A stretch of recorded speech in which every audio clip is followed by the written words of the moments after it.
कि अमीर कौन बनता है और गरीब कौन बनता है।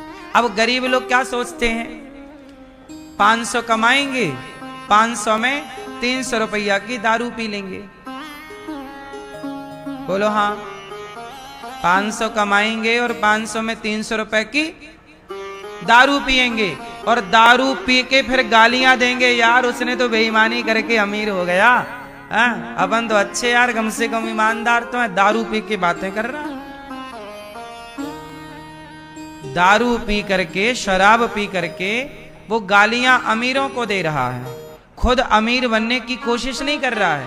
जो 300 रुपए तुमने शराब पीने में बिगाड़ दिए, वो 300 रुपए तुम सही जगह लगाते तो तुम्हारी भी तो धीरे धीरे परिस्थिति बदलती।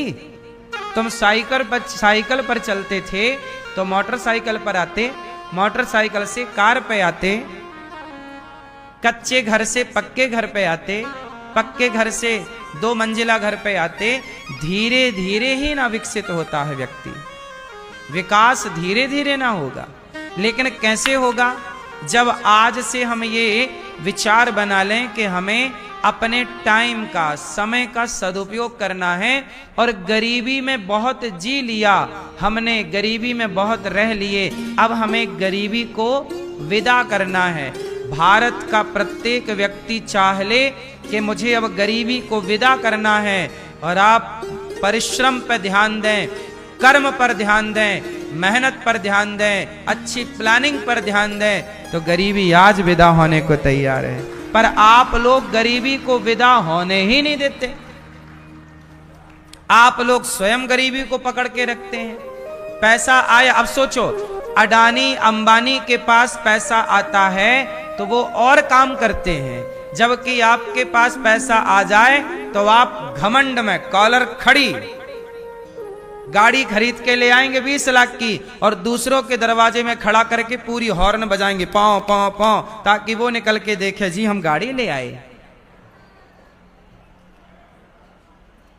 तुम्हारे पास 4 पैसे आ जाएं, तुम चलते थे पहले, अब उड़ने लग गए हो, तो भगवान समझते हैं कि यार ये पचा नहीं पा रहा है, ये पैसे को संभाल नहीं पा रहा है।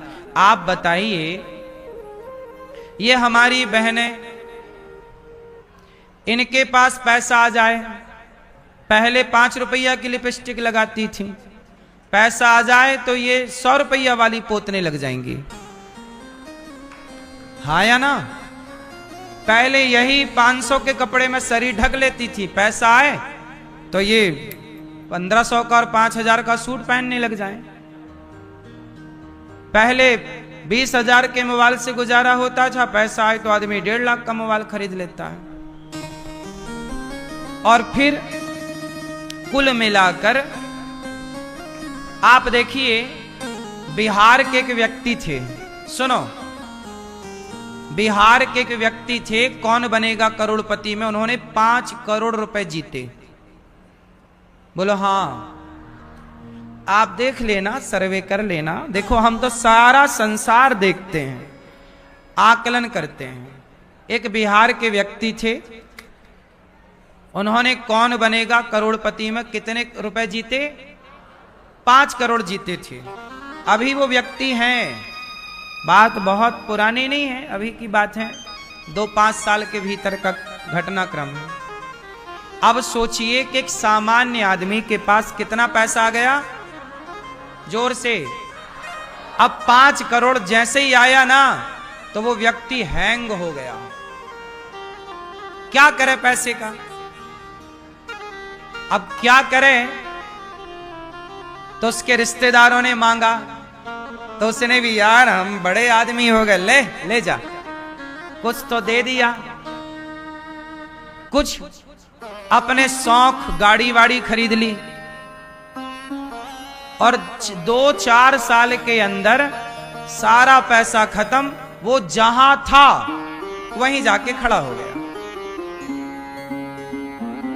बोलो हाँ। तो इस तरह से पैसा आने का मतलब क्या हुआ भाई, आप लोग दुनिया में लोग गरीब क्यों हैं? मुझे एक बात बताओ, कुछ लोग अमीर हैं, कुछ लोग गरीब हैं। सवाल पूछता हूं, लोग गरीब क्यों हैं? उत्तर दो। किसकी वजह से गरीब हैं? बोलो। सरकार की वजह से गरीब हैं, पड़ोसी की वजह से गरीब हैं, परिवार की वजह से गरीब हैं, या स्वयं की सोच की वजह से गरीब हैं? हाँ भाई, सूर्य चंद्रमा का प्रकाश सबको मिल रहा है, रोटी पानी सबको मिल रहा है, हवा ऑक्सीजन सबको प्रॉपर मिल रही है। कोई अमीर है, कोई गरीब है। प्रश्न खड़ा है कि लोग गरीब क्यों हैं? क्यों हैं गरीब? सुनो, गरीब इसलिए हैं क्योंकि व्यक्ति अपने को तपाना नहीं चाह रहा है। हुनर, हमारे देश से हुनर गायब होता चला जा रहा। हुनर, टैलेंट, काबिलियत। अब सुनो, हमारे देश में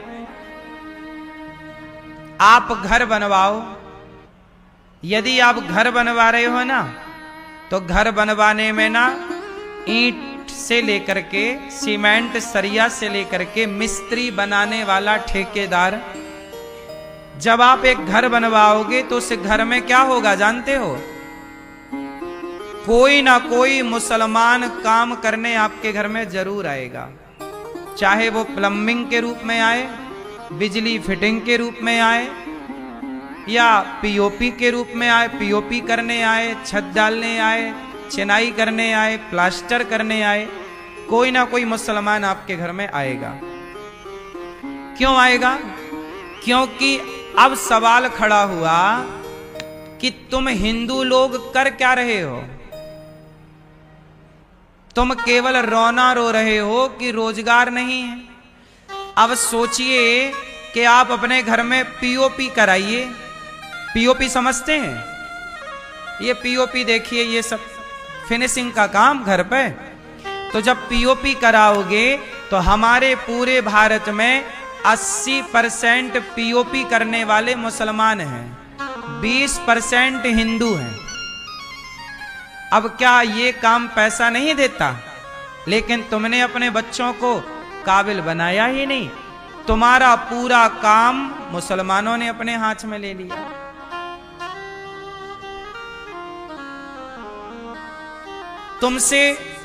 तुम्हें लगा कि यार ये चिनाई करना कौन सा बड़ा काम है, ये मैं कोई चिनाई करूं, प्लास्टर करूं। अब सारे चिनाई प्लास्टर करने वाले मुसलमान हैं। तुम केवल रोना रो रहे हो, बेरोजगार।